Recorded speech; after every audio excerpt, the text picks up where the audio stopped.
All right, welcome to Do or Done the only podcast where you can hear all the latest in television entertainment news. Too many else with exactly the same opinions. I'm one of those hosts, David Allen. Another one is. Yeah, broken through in this.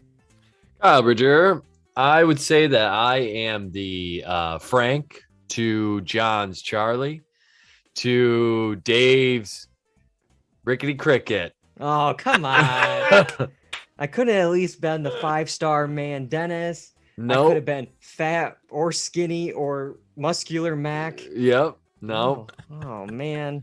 Rickety Cricket. Oh, well, what a journey he has had over 15 seasons of It's Always Sunny.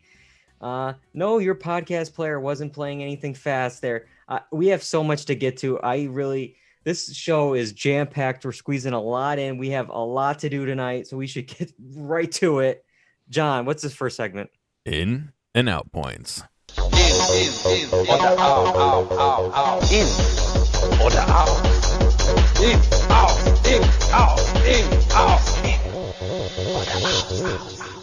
Yes, it is in and out points. Our first one tonight is talking about Hulu. Hulu is very unique in this day and age because it's actually owned by two rivals, two different companies, NBC Universal and Walt Disney Company.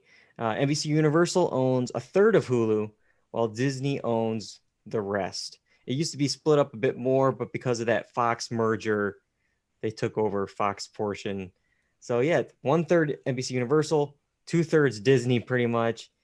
Well, according to the Wall Street Journal, NBC Universal is considering taking that third and kind of ruining it because they're going to remove much of its content from Hulu to make it an exclusive to its Peacock platform.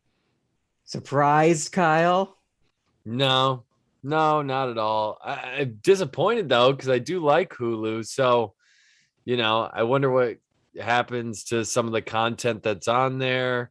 I mean, what is this? The demise of Hulu, or does Disney just keep it as a separate entity and as a second revenue stream for stuff that they deem too risky to put on their Disney Plus? I mean, I don't know. It is kind of starting to feel like Hulu, what's going on with it? Because they're putting so much energy into Disney Plus, all the Star Wars shows, all the Marvel shows. I mean, some of those shows, some of the violence, some of the stuff going on, they're more adult than some of the other Disney Plus stuff. And it's just like, well, if that's going there, The Simpsons are there. There's Nat Geo's there. What is Hulu? What is going on there? And so to me, I think at some point, I mean, to compete, all these companies that want to compete in the streaming landscape, they're going to have to just, all come together. Hulu, Disney Plus, ESPN. It needs to be one thing. Yeah. Disney. They already kind of offer a bundle with that kind of thing. So I would just, start to, I imagine Hulu is going to probably go by the wayside here soon. Yeah. Well, Comcast needs to make the decision soon here because under the terms of the agreement, they must exit by early next year or they're stuck on Hulu until at least 2024. And John, I got to ask, should they pull this stuff here? I mean, tell me as the TV executive, but then also tell me as the TV viewer that you are, is, the pros and cons of this kind of removal. Didn't we just spend 6 months talking about how everything that should be on Peacock is being sold off, and now we're here? But I don't know. From the executive point of view, I feel like you're diluting what you have. With 6 billion different streaming, streaming has now become the new cable with everyone having their own thing. Are you really gonna kind of shoot yourself in the foot and destroy what people may be using Hulu for? On the flip side, if they're moving that to Peacock, I could see that being a power move to try and get people to move to Peacock. But with that bundle, like Kyle was saying, I feel like the majority of people probably have the Hulu, Disney, ESPN bundle, and that's how they're accessing Hulu. But who knows? Sorry, John. It just also it comes down to what the content is. Like, what is the content that that NBC Universal has on Hulu that it doesn't necessarily have on Peacock? And also, this isn't making this isn't making me feel any better about whatever Peacock situation is, because it seems like it's a dumpster fire over there. They're trying. They're trying with whatever they can get. Office. This show. They're just adding more and more things to see what sticks. But yeah, some of the shows that are produced by NBC that would depart Hulu include like The Voice, Chicago PD, that whole Chicago series, Saturday Night Live. So it's like all their stuff that airs on NBC that went on the next day on Hulu. Mhm. Well, all that's going away. So then it becomes a Peacock exclusive. So if you want to watch that next episode of SNL, you're watching it on Peacock, you're not watching it on Hulu. So I could see it from the TV exec standpoint. It's like, yeah, let's build up this thing. Let's make it that so people want to buy it. Like, get it all on one roof. Then you got brand recognition, because it's like one of their shows, or actually I'm getting it confused with Yellowstone, because I thought it was a Peacock show, but no, actually it's a Paramount Network show. Yeah.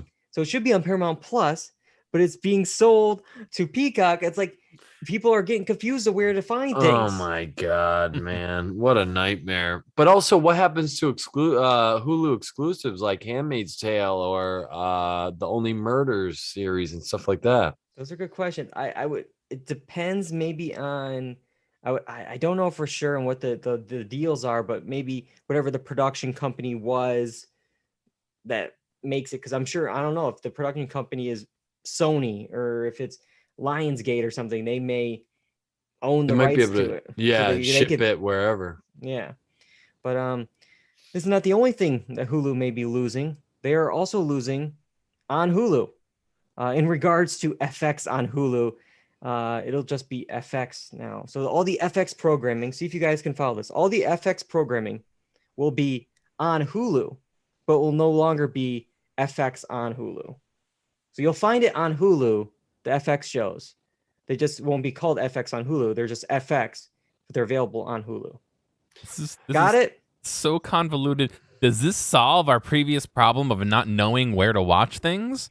I feel like it adds No. a fifth category. It does. It really does, because impeachment, you're still not going to see it on FX on Hulu, on FX on Hulu. It's going to be on Netflix next year because of that deal, even though it's an FX show. I don't know. Yeah, if you're going to watch Always Sunny, FXX, it will be on Hulu. But now it's like, well, wait a minute. I wouldn't maybe associate FX and Hulu if it's not. Yeah. It's just, guys, you're just making it so complicated. Yeah. People want to watch your stuff. Let them watch their stuff. Yeah. Yeah. I mean, I was talking to my 60-something-year-old dad about this, and he's so confused by all the streaming options, just the basic plans, let alone the branding rigmarole that you want to come up with. It makes it so confusing. It's just, they should have done on Hulu, like just Hulu, and then FX as like a division of the Hulu. So if you want to see FX stuff, you click on the FX portion of Hulu, Yep. and then that's where you get all of the content you want. But then you get into streaming rights problems like the impeachment stuff, and then it becomes a nightmare. I mean, this is what I mean about The Handmaid's Tale and Only Murders and all those Hulu originals. It's like, well, they can go anywhere at some point. It's just a nightmare.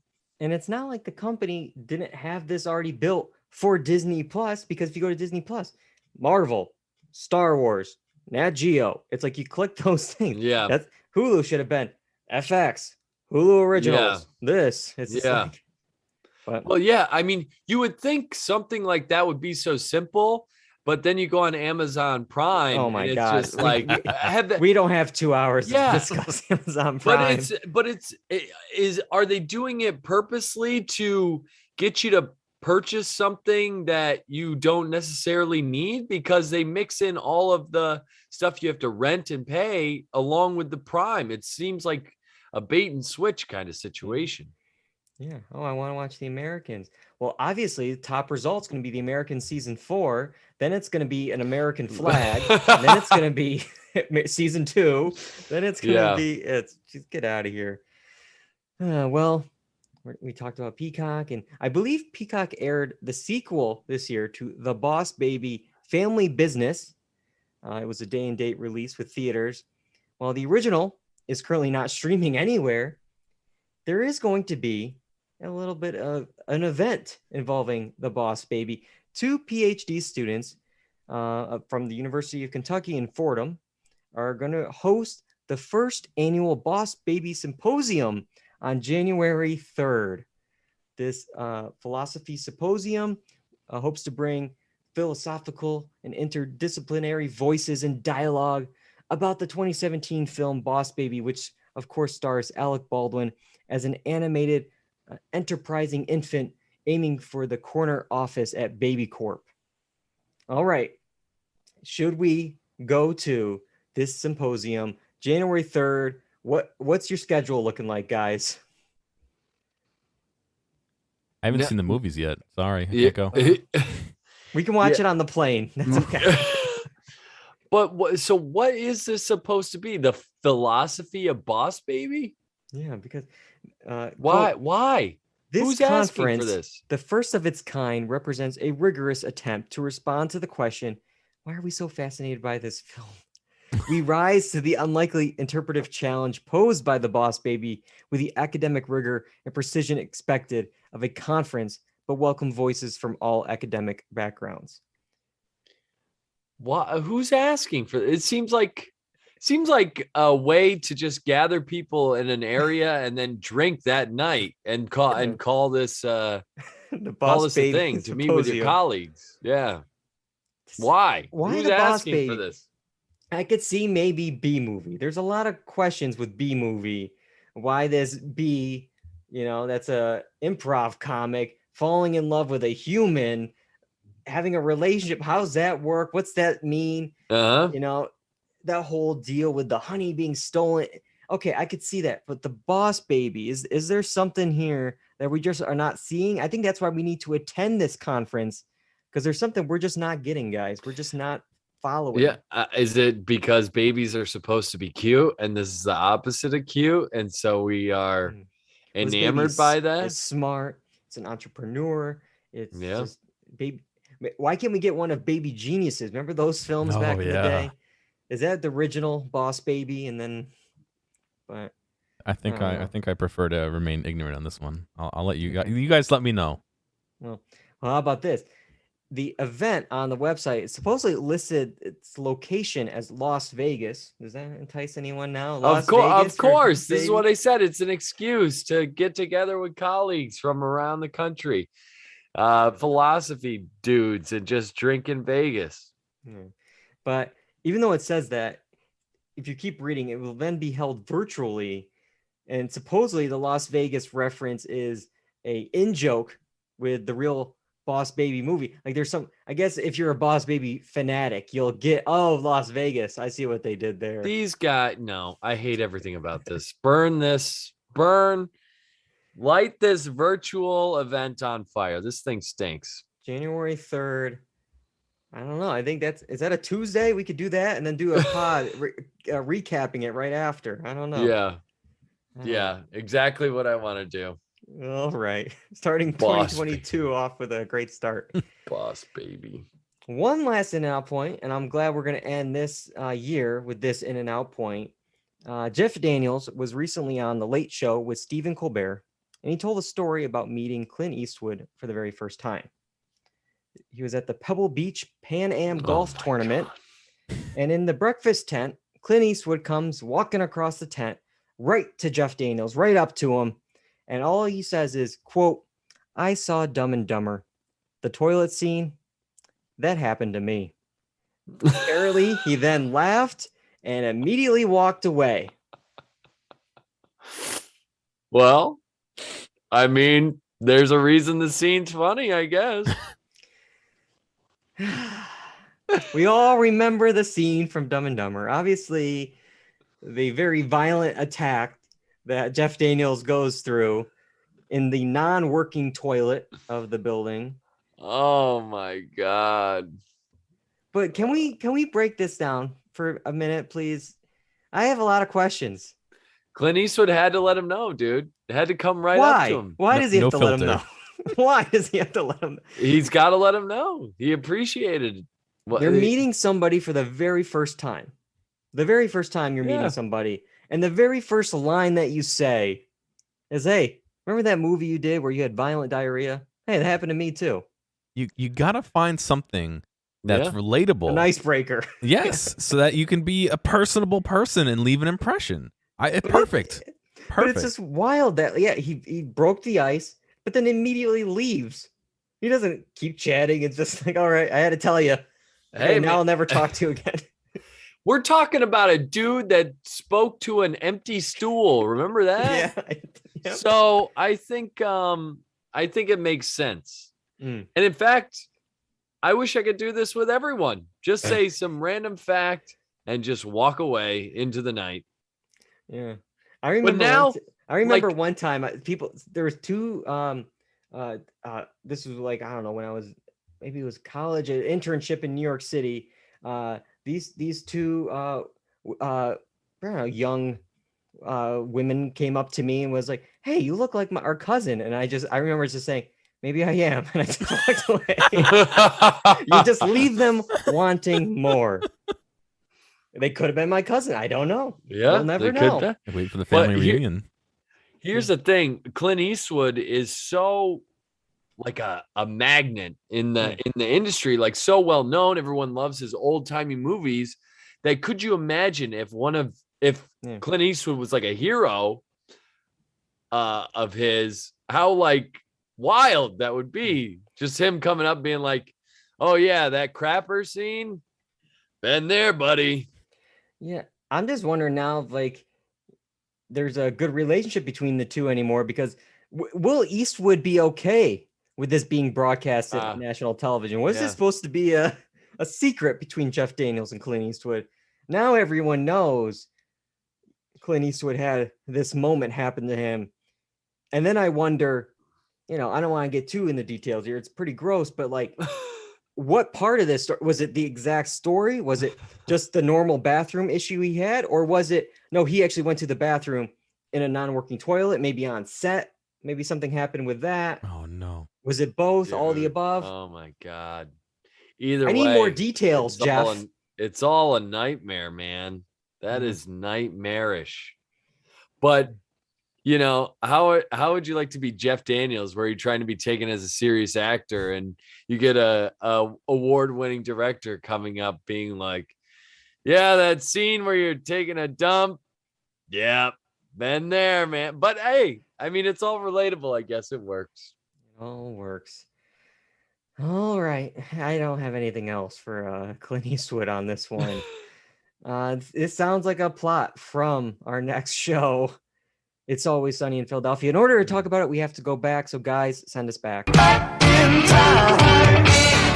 back, baby. Gotta get back in time. All right. It's Always Sunny, season 15. There was 2 episodes that dropped on December 1st, 2020, a year in review. And The Gang Makes Lethal Weapon 7. We all have a varying degree of familiarity with this show. I've been watching, for the last, I don't even know, 10 years live, whatever it's been. So I've seen everything. I know John has watched these episodes, watched a bunch in the past. Maybe he's not caught up. But then Kyle, I believe you just did a full binge of 15 seasons, 200 some episodes or whatever it is, since 2005. Let's start off with that. What did you think of the show, and if it's held up since way back when? It's funny for sure. There are definitely some really, really good moments. I think I definitely like a lot of the earlier stuff, but as the seasons go along, there's still episodes here or there that are just like flat out funny. Really, really good stuff. And it's amazing that they're able to keep it going so long with the quality that is in the show. And, these characters are horrible. And I will say, I think all of them are horrible, but Dennis to me is by far the worst. He's the biggest sociopath there is. Like all of them, other ones are like buffoons, basically. Even Frank a little bit. But It's scary Dennis- because how smart he is. who, Like, Dennis? Yeah, Dennis. Like at Yeah. least he thinks he's smart, and Yeah. that's like a bad trait for a psychopath. Like it's like Yeah. at least these guys are buffoons and they're making just dumb decisions. Yeah. He's making calculated dumb Yeah. decisions. It's like, oh man, it's scary. It's scary. But I think he's the worst one. Hmm. The worst human being of them all. it's crazy watching this show throughout all these years. It's always like I had a favorite, and they would always change. It's like, oh, maybe in the beginning it's like Charlie's my favorite, the goofy one, and then it's like I really start liking Mac more, and then of course Frank, and then you're just impressed with what D does. It's just there's so much, to like. Mhm. There's it's one of those things where it's like, maybe not every episode in a season hits when it airs, but then I think like on rewatches it works better, and there's always at least a couple like home runs in each season. Mm, It's one of the most like consistent shows over these 15 seasons. yeah. And yeah, we're starting season 15. I think it's like the longest running American series at this point, just with Which length. is wild. It's been renewed for 3 more seasons after this, but Are season they gonna keep doing it that long? That's crazy. I think they like doing it. It's fun for them. And season 15 starts off. The gang looks back on 2020 and to justify their PPE loans that they took out. Yeah. And then they also address their past political incorrectness by making Lethal Weapon 7. Yeah. So we'll talk about these 2 episodes. We'll mostly start with the first one and the second one. But your overall thoughts, Kyle, on these 2. What did you like one more than the other? Or? I definitely like the second one a lot better, the Lethal Weapon one. And also this comes with the caveat is I binged all of it except the ones that were pulled from Hulu. So I never actually saw any of the Lethal Weapon stuff, but just the most ridiculous, absurd stuff in the second episode. So to me, that was the real highlight. The first episode, I like how they like tied in all of the dumb shenanigans they did back to past like current events. And that their guy in the end, spoiler alert, was Kanye West, but they're putting forward that it was like Trump. But oh man, both of them were really good. Yeah, I think both of them were really, really good. In fact, better than some of the episodes that I was catching up on from season 14. But a really strong start to the season, especially with the Lethal Weapon thing. Yeah, I think for me, I think I liked the second episodes as you did more than the first. It just felt more looser. It just felt more sunny. Sometimes when I feel like when they try to comment too specifically on current events, it sometimes just feels forced. Yeah. And but when I think they do like topics in general, when they like deal with Me Too or gender or insensitivity, it's just like it's just more. They can go off on different things. And it's like, like in the first episode where it's like the PPE officer even was like, there's no way you were involved in every event last year. You're not Forrest Gump. Yeah. And it's like, I see what you're doing, but like, it's a bit over the top. John, what do you think of the 2 episodes? I like the first episode better, to be honest. Oh, interesting. I don't know if I've seen all the Lethal Weapons that they created, just because I don't remember quite exactly where I stopped watching. I mean, I watched a lot of it. I think I was in season like 12 or 13 when I stopped watching. But I really liked that first episode. I'm very much a fan of the tying stuff in like that, and I like the almost Forrest Gump style editing them in at the end. I thought that was great, and I don't know. I just thought it was pretty clever and interesting. I didn't dislike the second episode, but for me, the first episode was maybe a little bit more context and hit, I think, a little bit better for me. And I think it was a great way to start off this season. And I kind of hope that energy keeps moving with them through the rest of it. Yeah. I think why I like the second one so much is because doing those like, short films in college, it reminded me of that. Yeah. But then you add the absurdity of like, they got this random pimp to play and they're all Pepperjack, and they're all on the side. It's just so absurd. And I have down one of the line that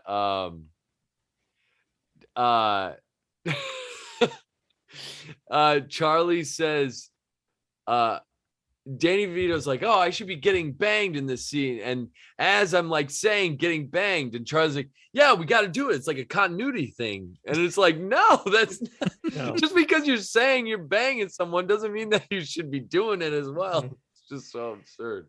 Yeah, for me, yeah, it's like with the second episode, I liked like when they did the Lethal Weapon stuff, because yeah, it's that old school like the student film level, Yeah. like just they're so bad at making Yeah. movies and acting. Yeah. And because of it being pulled in real life, and then also in the world of Sunny, I guess these movies 5 and 6 were at the library for people to rent out and watch, but they pulled them there too. This episode actually kind of like addresses some of the errors that they have made in past episodes with the use of blackface, and that, you know, and it's also gets a little meta where they're like, yeah, like all the people of color that we know are like people from the street, and it's like, yeah, like that's what you guys have done over these years of with casting and writing. It's like, oh yeah, like did we ever think about that? So it's like they're kind of like commenting on themselves, but then also in real life at the same time.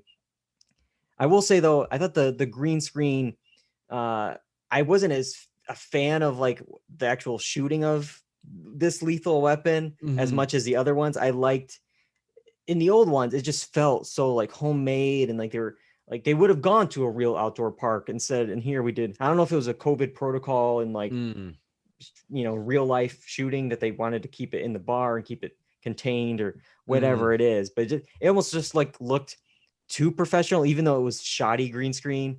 It just looked too good for them to just do in the moment.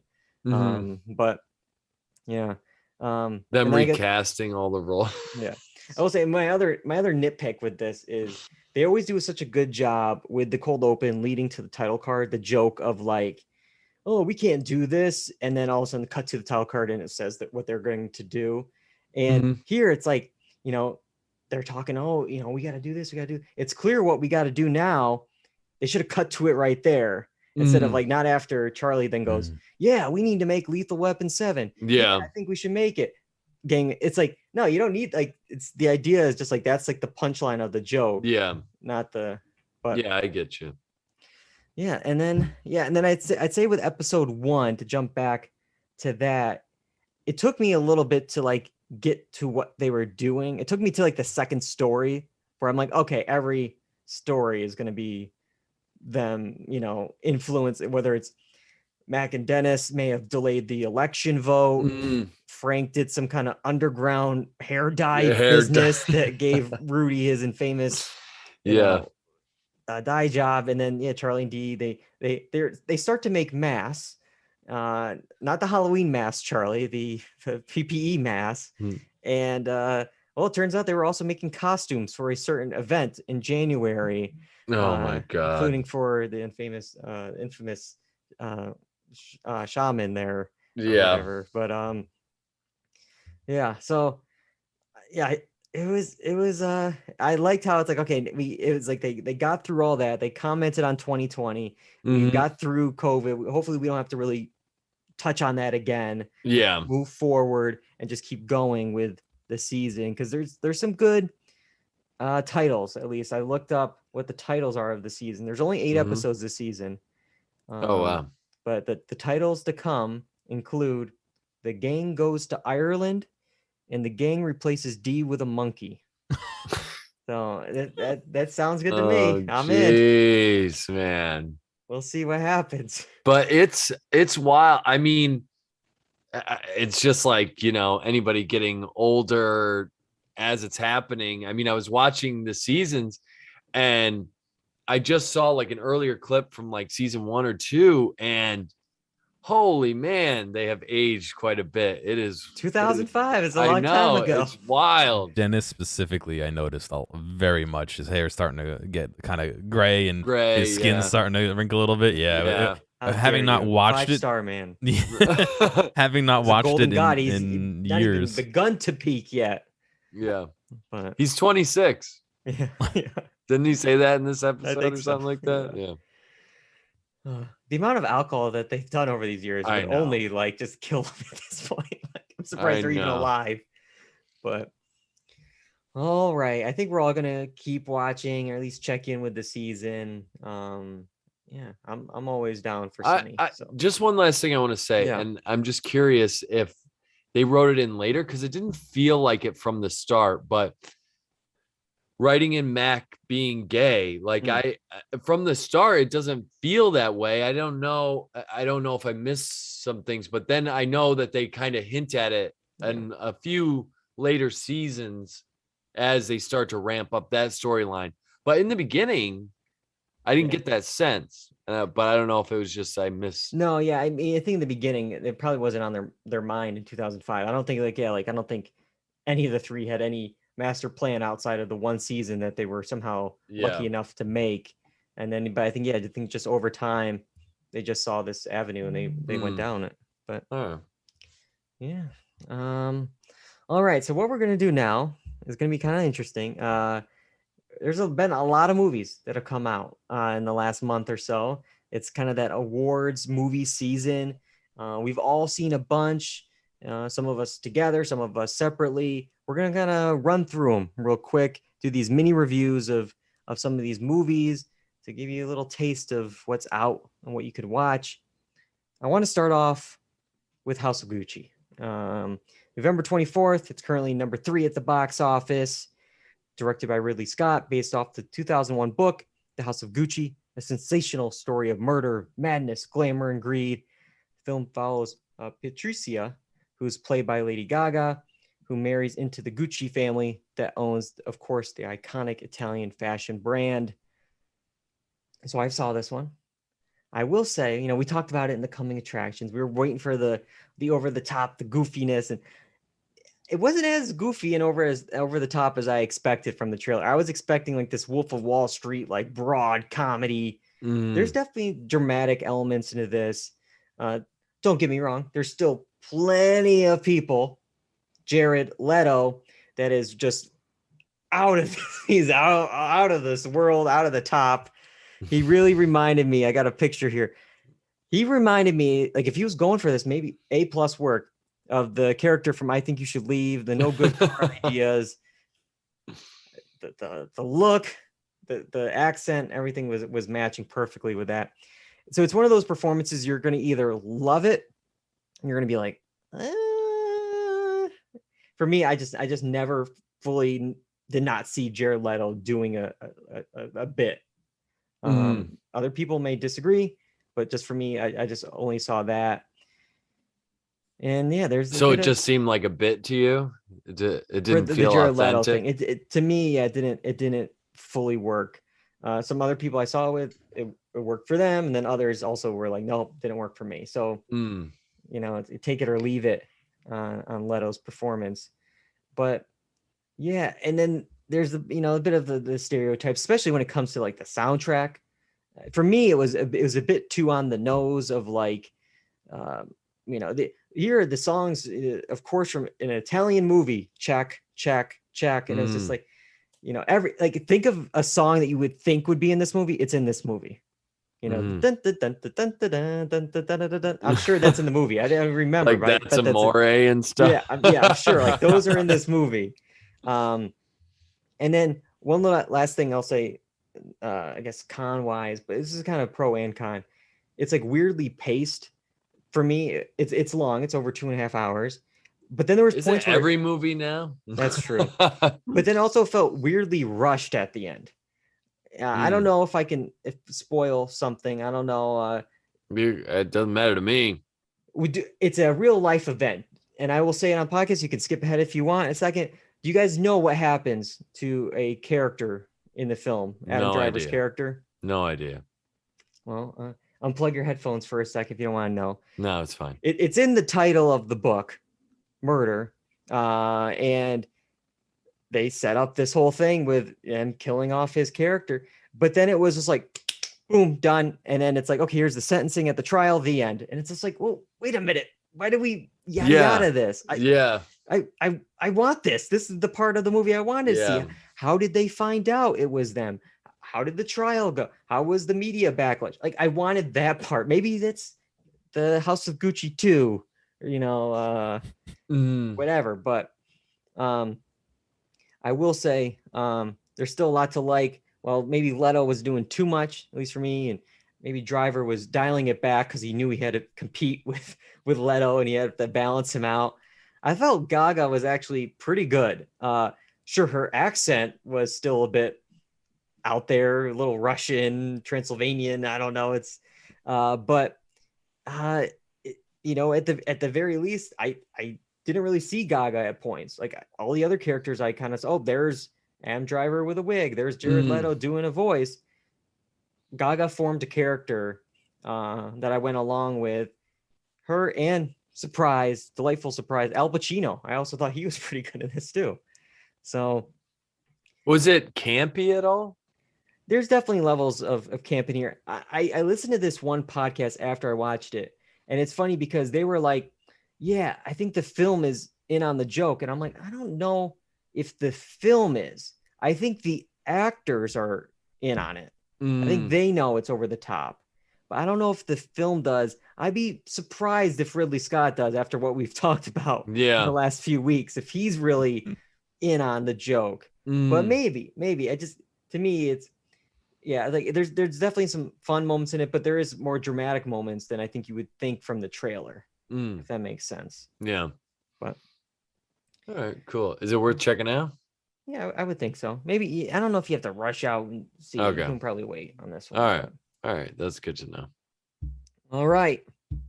Moving on. This one is on HBO Max and in theaters. King Richard, on November 19th. This biographical film follows the life of Richard Williams, played by Will Smith, who is the father and coach of famed tennis players Venus and Serena Williams. So I saw this film, I believe, Kyle, you saw most of the film. You're squeezing it in before the podcast. I'm like halfway through. Yeah. Okay. I'm making my way through. So what did you think, at least, of the first half of the film?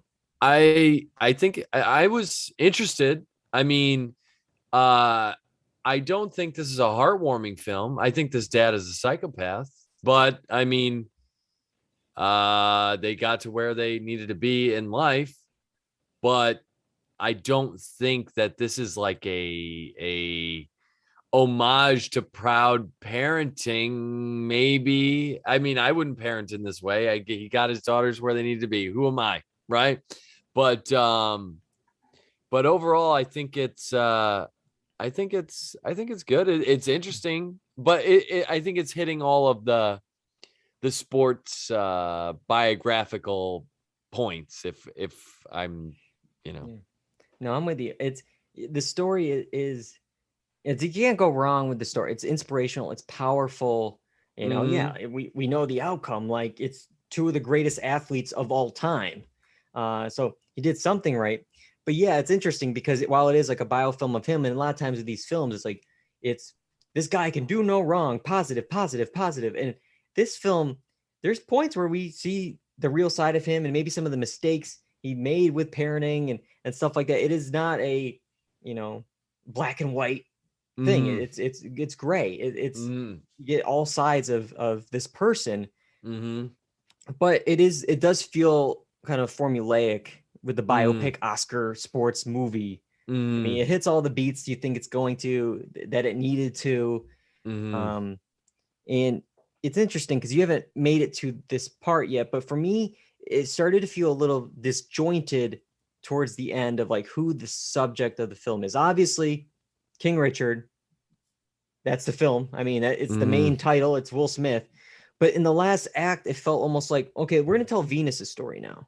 And then it's like, oh, we didn't forget Serena. She's there too. She's doing her thing on the side. And then in the epilogue, it's like the last point, make sure to point out that she's also so successful. And it's just like, well, you're trying to juggle between three subjects, all worthy of their own biopic. But it was just like, it's like spent so much time with King Richard.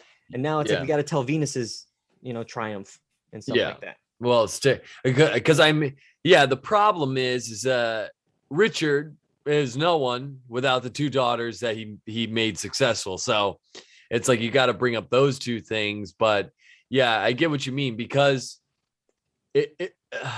when I was watching it, I'm coming from the perspective of I've seen Venus and Serena. So that's what interests me. It's like these two great athletes, and I'm looking at their dad like, I think they made it. I don't know. In spite of him, he's just it is an interesting look into the life. But yeah, you're battling. Serena and Venus are their own.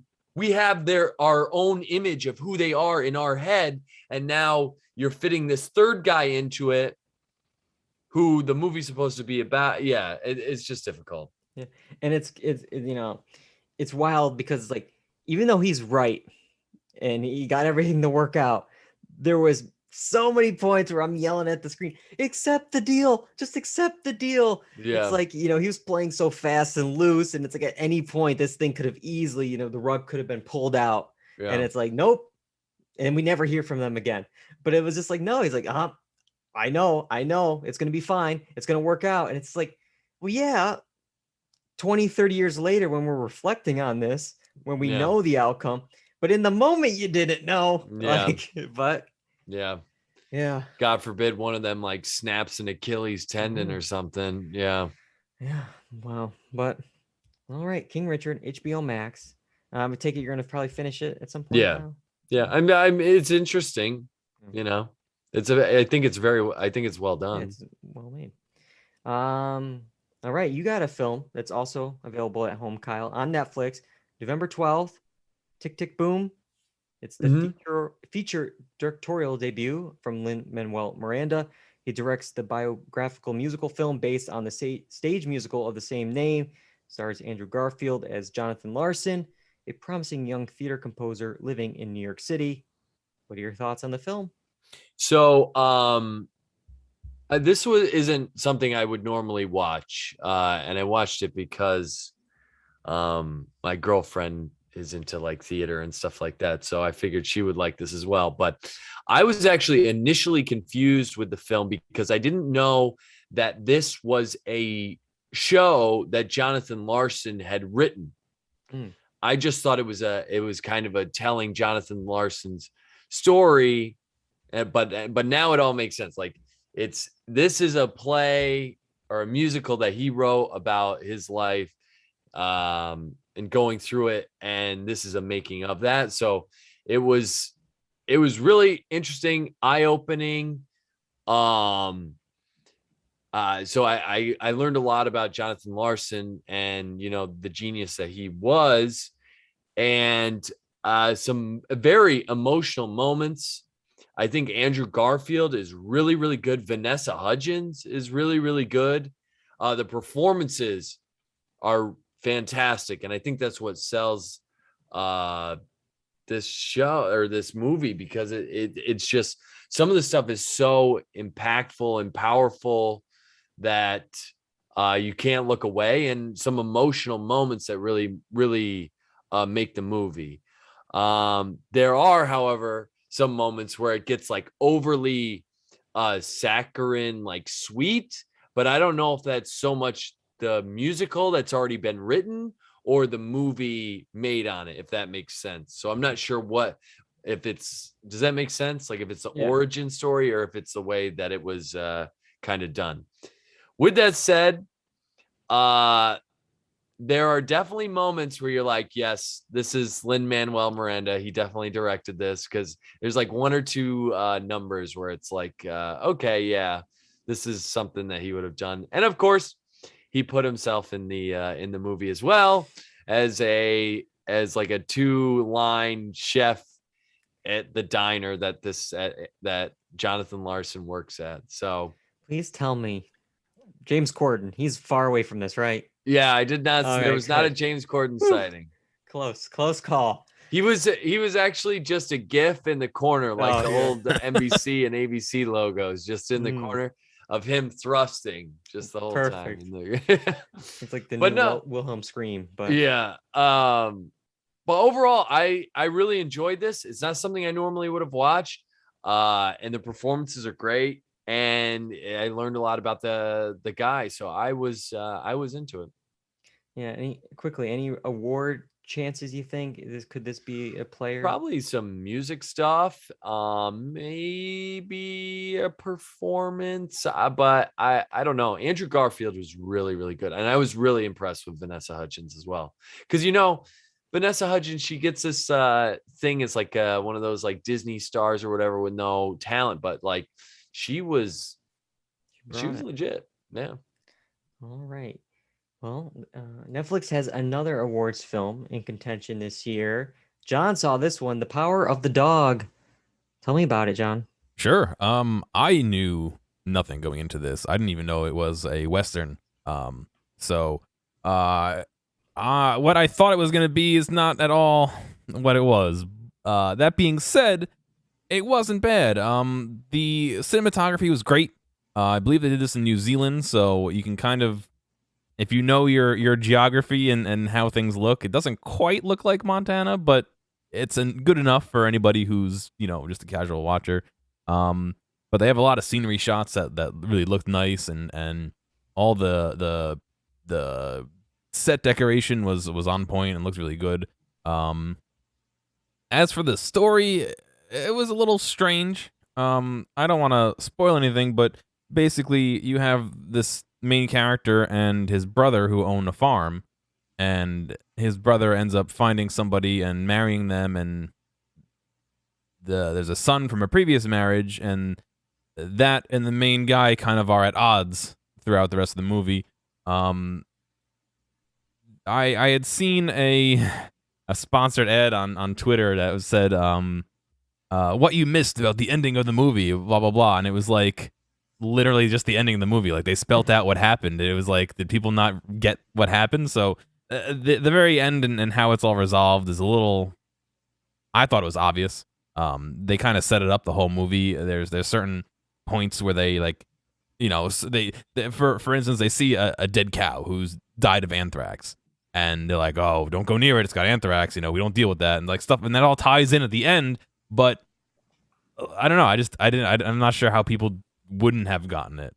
I was looking at some reviews. I saw people say it was a little boring and slow, and yeah, it was a little slow.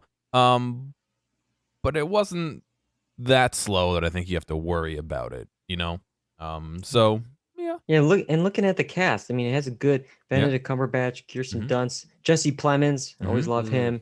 So it looks like a good cast. I was telling John when I saw the byline for this, because I didn't know anything about it either until you mentioned it. I was like, oh, maybe I'll watch that. And then I saw the byline, and it's like, the guy falls in love, and then like they live out in the West, and I'm like, that's it? Like, where's the conflict? Where is the situation arising? A couple themes playing on love and stuff like that throughout it. And again, I don't want to. I mean, I can talk about it, but I don't want to spoil it for anybody. So it's really kind of more up to you two. But yeah, there's some love and like how themes, those themes. So you have that main character and somebody from his past who maybe he loved, and you have his brother who does he love this woman that he married, or is he just lonely and looking for somebody to be with? And she had a husband who had passed, so is she really into him, or is she lonely Western too? Succession. Yeah, and the son of that woman and the main character, how is their relationship, and does this bond form with love, or is it not? So there's a couple different ways that kind of plays, but yeah, I kind of agree with you, Kyle. It's not like it's a sappy love story. You know what I mean? It's not it's not love in the like happy ending love. So okay. Yeah, so thumbs up, thumbs down. What do you recommend it, John? I'm in the middle. I'm not gonna say it was bad, and I don't think it's my favorite thing I've seen in a while, but if you've got the time and you're into something that's a little bit slower paced, yeah, I wouldn't hesitate to put it on. All right. We have one more to talk about, and probably of the three I've watched, this was probably my favorite of the three. Licorice Pizza. It was in select theaters November 26th. It's going wide on Christmas Day. This coming of age dramedy from Paul Thomas Anderson tells the story of Alana Kane, and Gary Valentine as they grow up and navigate their first love in the San Fernando Valley in 1973. It's won a few awards already, National Board of Reviews, like Best Film and Best Director. And I complained about the soundtrack of House of Gucci, but this one felt so much more real. It was like, it had like a great kind of underground soundtrack of like the indie hits and from like the 70s. It's not your stereotypical things that you would, oh, I gotta have, Spirit in the Sky, like, or whatever, like the 70s like checklist. And I think that added so much to the film, the production design, the look. Maybe I was a little bit aided by the fact that I saw this film in like 70 millimeter film stock. That's how it was presented. And all that stuff, all these elements combined really made it feel of the time. It felt like, oh my, like this could have been filmed in 76 or whatever. And I'd be like, okay, yeah. Plus you add in directing 2 new actors, people that you don't see on screen. So it's like, oh, that just adds to the indie feel. Alana Haim of the musical group, and then Cooper Hoffman, who is the son of Philip Seymour Hoffman. So I think they're both feature film debuts. And both of them were great as well. That's just shows the power of Paul Thomas Anderson and the direction he can give to people who don't normally act and have them be the stars of your movie. Mm-hmm. Then you add in some kind of fun cameos from big names like Sean Penn and Bradley Cooper, and you get a bunch of different characters showing up, and it kind of reminds me a little bit of like the Once Upon a Time in Hollywood. This is probably Paul Thomas Anderson's version of that. Obviously, Quentin Tarantino loves film, and he made a film about the golden age of film, and this is probably Paul Thomas Anderson's like childhood, and this was what he probably was growing up with in the 70s and what he was remembering. And with all that being said, it's a sweet, great coming of age story. I don't want to get into it too much because it kind of gives away spoilers. Slightly problematic storyline if you stop and think about the relationship between these 2 characters, sort of icky, just with the age differences and stuff like that. But other than that, Licorice Pizza. An older male or older female? Older female, younger male. All right. But all right, that is Licorice Pizza. We have one more thing to talk about. Originally, this wasn't on the docket, but this penultimate episode of season 3 aired, and we just have to talk about it. So we're going to spoil it. We're spoiling up to what we've seen so far of Succession season 3. We're going to get you ready for the finale, which is coming next week, episode 8. All the Bells Say is actually episode 9. We're talking about episode 8. Spoilers. Okay. We're going to start off with that ending. We're going to rip the Band-Aid off. The very last thing we see, Kyle, is Kendall dead? No. Okay. I don't think they're not going to kill him. I did not watch the next time on. I did not watch it. So I don't know. I don't know if you watched it. I did because I was nervous, and he's not featured in it. Yeah. I do, but it doesn't seem like there's much in the way of like somebody like Kendall died. Yeah. I will say, John, do you remember in it was Dexter, like the final season, and there was like an episode where like at the end of it, Dexter's like drowning and it looks like he's dying and he's being pulled under water and all this stuff. And of course the show is called Dexter. Now they're not killing Dexter. It's the final season, but like they're putting him in this very bad situation, and they ended the episode on this cliffhanger of him drowning. Yep. And then the next thing was next time on Dexter and him just walking around. It's just like, what are you doing? Thanks. But, yeah, that wasn't here. I will say when I was watching it Sunday night, I thought, okay, more likely, no, he's not dead. And he's kind of like testing out how it felt, for the poor caterer he, got into the accident with in season 1, kind of, could he hold his breath? Like, what was the situation? What's it feel like? But by the Monday morning, I was like, I'm more starting to get more convinced he is. I'll say my reasons against and for, and we'll see what we think. I go back and forth on it. I'm still leaning towards dead, but reasons against this. What is the show without Kendall and the Ken and Logan storyline? Like that's the show, is this dynamic between these two. So Mhm. what's the show going forward? But then I also think, well, what else can they really do also with this Yeah. dynamic and this character? I feel like we won't want to repeat it. He's not going to all of a sudden get a job with, Waystar Royco and Yeah. do another coup again. Like you can't do this again and again and again and again. Hmm. And then I start thinking about some of the things that they kind of foreshadowed. Okay. He's always looking down from the edge of buildings. It was in the episode we saw of his Mhm. birthday party, looking down into the vessel in Hudson Yards. He's always looking at the edge of the buildings. There's been a couple premieres where he kind of has started submerged in water. The season 2 premiere, he was in that rehab clinic's pool. Hmm. Season 3 premiere, he was sitting in the bathtub. And then I saw a couple of tweets, and then this is when I started, they're either really starting something here. I saw Kevin Porter, I believe, tweeted out this poem, Dream Song 29. It's by John Berryman. I believe it's about suicide, and it happens to include 3 titles from each of the season's finales. All the Bells Say, This Is Not for Tears, Nobody's Ever Missing. These are the finale titles of the last 3 seasons. They're in this poem. Hmm. Okay, that's a weird coincidence if it's a coincidence. I don't know. Yeah. And then there's like other ones of more, these are more like not as concrete, but then there was that one offline he mentioned at one point, Kyle, when he was talking to his PR guys, and he was like, maybe we get the BoJack guys on this. And then, well, we know what happens Yeah. with BoJack Horseman. Yeah. It's Oh, things are man. starting to add up, and so it's either this crazy like bait and switch, like they're making it seem like this, and I don't know what that's going to mean for like the people who thought all week one way, because it is very kind of like one of those, I'm forgetting the term of it, one of those tests where it's like, oh, is it? Some people see it this way, some people see it this Mhm. way, and which one do you see?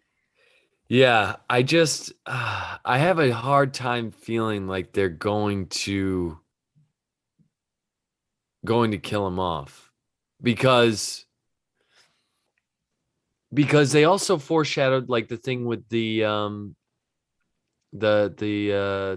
when they said the podcast is looking into it. Why would they bring that up if that's not going to become a thing later on? I feel like Well, it the only would thing I be. could think of with that was like, I'm gonna be Like, seeing trouble later on. yeah, Um, that's true. That's Yeah. true. and I feel I- like there's been a lot of like moments in the last 2 or 3 episodes where Kendall's kind of like, okay, he has his birthday party and his siblings come and they're not there for him. They're there for business. And, it's okay. His siblings don't like him. And then Yeah. it's like the next episode, we get this final moment with his dad. It's like, no matter what, I'll never get my dad to like me. My mom invites me to this wedding, but is choosing to be with the ex-husband husband, yeah. at the family events and not with me. It's like, I don't have anybody. I'll never, I have nothing, and I want to get out, and now my dad won't even let me out, Yeah. cash out. It's just like, but Yeah. That and is then true. I will say, did you see this New Yorker profile about Jeremy Strong? It's all over the internet.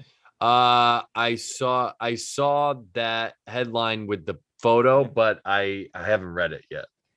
It's a really weird thing to do, I feel like, right before a big event, if the big event's going to happen, because like this came out on Sunday, I believe, so Mhm. before the episode, and it's obviously before the finale. So like if it's weird to do a whole profile on this character in this performance before something that will ultimately change the character forever.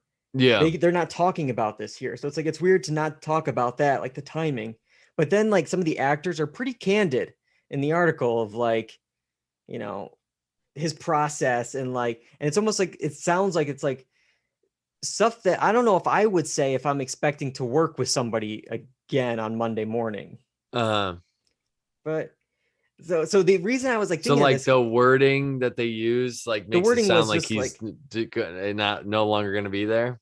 or it's just like stuff like you wouldn't say to somebody that you're expecting to work with again. It's like, like, oh, this is his process, it doesn't work for me, this and that. Like it's very, You can read some of the lines, and Yeah. it's kind of like okay. But I was thinking with like the final season, or I mean, if I don't know if it is the final season, but it's been renewed for another season, Okay. and it's like if it is the final season, because I remember hearing Brian Cox like, okay, I can maybe see 4 or 5 seasons. I don't see it going forever, which makes sense. I don't know if I could see it going 7, 8, Yeah. 9 seasons. Yeah. So it's like, okay, if it is hypothetically the final season next season, it's like, could the kids, the siblings, take on Logan for Kendall? Maybe they see how Logan reacts to Kendall and what happened, and it's like, well, that could have been me. And he's kind of brushing it off, moving on. Mm, It's like, well, Shiv is already spiraling in these yeah. last 2 or 3 episodes. She's going Mhm. down her own dark road. Yeah. Roman has an incident we'll talk about in a minute. He's going down a road. So it's Yeah. just like, well, maybe they're like, okay, Kendall was right. We got to take this guy. And it's just like, I don't know. Like, is that the final season of like, they're doing this for Kendall? I don't know. Could be. It could. Somebody's got to wake up. Yeah. But I think it was also the thing that might have changed Shiv's mind is the line by the ex-wife where she says, "Oh, he likes to just kick a dog to see if it'll come back." Basically, he always liked Yeah. that, and then And I think and maybe that she's being clicked kicked. something. Yeah, she's Yeah, being kicked around by him too. yeah, I think that clicked in her mind. Like, oh yeah, this guy does do that with me too. Yeah. All right. This is the moment I knew when I watched it. I heard Kyle yelling from streets away. Roman sent a text. Oh yeah, He sent a text meant for Jerry oh yeah. to his dad. Yeah, it was a brilliant piece of acting. This I'm- moment was every facial reaction that he makes in this scene. Yeah. You felt it. There's a point when you could, because he's this like goofy, jokester kind of guy. The color just is gone I from know. his face. It's gone. He realizes his mistake instantly, and bravo. It was yeah. The thing is I'm gonna send this to John. The link The I scene sent or the you, picture? no, the scene, Yeah. just the images that I sent to you, Dave, of Yeah. of like the 3 or 4. And John, you will be able to pick out each specific instance of where the whole story goes, of like when the message is sent and then like, oh wait, what? And then oh no. The whole thing, man. I was literally saying no, just Yeah. out loud screaming. I couldn't believe it. Yeah. And it's like the way that the show, because like I hated that critics like did this all throughout the weekend. They're like, you gotta watch Succession live. You got it. It's like, okay, we get it. You get screeners.